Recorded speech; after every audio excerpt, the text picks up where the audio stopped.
ሰላም እንዴት ናችሁ? ዛሬ ደግሞ ስልካችሁ እንዴት ነው ያላችሁበት ኤግዛክት ፖዚሽን ወይም ሎኬሽን ሊያውቅ የሚችለው የሚለውን ነገር ላይክ ሁላችሁም ታውቃላችሁ ግሎባል ፖዚሽኒንግ ሲስተም ወይም ጂፒኤስ። ነገር ግን ጂፒኤስ እንዴት ነው የሚሰራው ኤግዛክትሊ? ጂፒኤስ ብዙዎቻችን እንደምናስበው ሎኬሽን አይደለም ካልኩሌት የሚያደርገው ታይም ነው ካልኩሌት የሚያደርገው። በታይም ተመስርቶ ነው ታይሙን ወደ ሎኬሽን የሚቀይረው። ብዙዎቻችን ከሳተላይት ጋር የሚያያይዘው ነገር እንዳለ እናውቃለን። ነገር ግን ማናቆ በአንድ ሳተላይት ብቻ አይደለም የሚሰራው፣ በአራት ሳተላይት ነው የሚሰራው። የመጀመሪያው ሳተላይት ሁልጊዜ ሲግናሎችን ይልካል። ሲግናሎችን የላከውን ስልካችሁ ካፕቸር ያደርጋል። ሲግናሎቹ የሳተላይቱን ፖዚሽን እና የሳተላይቱን ፖዚሽን የተለያዩ መረጃዎችን ይዟል።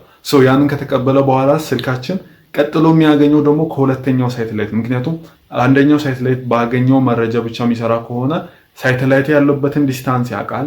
ነገር ግን ሙሉ ሰርክሉን ነው የሚወስደው። ላይክ ኤኒዌር ልትሆኑ ትችላላችሁ ከሙሉ ሰርክሉ ውስጥ። ይሄኛው ሁለተኛው ሳተላይት የሚመጣበት ቦታ ነው። ሁለተኛው ሳተላይት ሲመጣ በሁለተኛ ሳተላይት በሚወስደው እንትን ደግሞ ክሮስ ያደርገዋል። ሁለቱ ሰርክሎች ሲገናኙ ሌላ አንድ ሰርክል ይፈጥራሉ።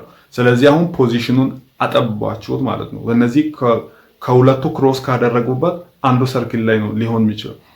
ስለዚህ አሁንም ኤግዛክት ፖዚሽኑን አላገኛቸውም። ኤግዛክት ሎኬሽኑን ለማግኘት ሶስተኛ ሳተላይት ይመጣል። ከሶስተኛ ሳተላይት በሚያገኘው ነገር ደግሞ አሁንም ክሮስ ያደርጋል፣ ሁለት ፖይንቶችን ያገኛል። አሁን ከሁለቱም አንዱ ቦታ ላይ ልትሆን ትችላላችሁ። አራተኛው ሳተላይት የሚመጣው ደግሞ እቺኛውን ፊልተር ለማድረግ ነው። አራተኛው የሚመጣው ደግሞ ክሮስ የሚያደርገው ከሁለቱ ፖይንት ውስጥ አንደኛው ነው። ስለዚህ ኤግዛክት ሎኬሽኑን አገኛችሁ ማለት ነው። ቤዚካሊ የሚሰራው በታይም ላይ ተመስርቶ በጣም ፕሪሳይስ መሆን ያለበት እዚህ ነው። ምክንያቱም በአንድ ሚሊሰከንድ ማለት 0.001 ሰከንድ እንኳን ልዩነት ቢኖረው ኤረር ቢኖረው ወይም የሆነ ስህተት ቢኖረው ካላችሁበት ሎኬሽን 300 ኪሎ ሜትር የራቀ ቦታ ላይ እንዳላችሁ ነው የሚያሳየው። ለዛም ነው ሳተላይቶች አብዛኛው ሳተላይቶች አቶሚክ ክሎክ የሚጠቀሙ። አቶሚክ ክሎክ ማለት the most precise ሰዓት ነው። እስካሁን ላይ የሰው ልጅ ከሰራቸው ሰዓቶች ውስጥ the most precise የሚባለው ሰዓት አቶሚክ ክሎክ ነው። ስለዚህ ጂፒኤስ የሚሰራው በዚህ መንገድ ነው ማለት ነው።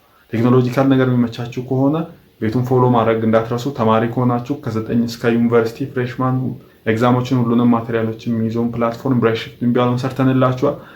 ያው አፕሊኬሽኑን ዳውንሎድ ለማድረግ ሊንኩ ዲስክሪፕሽን ቦክስ ውስጥ አለ። ሁሉንም ሶሻል ሚዲያዎቻችንን ጆይን ማድረግ፣ በቴሌግራም መከታተል እንዳትረሱ። መልካም ጊዜ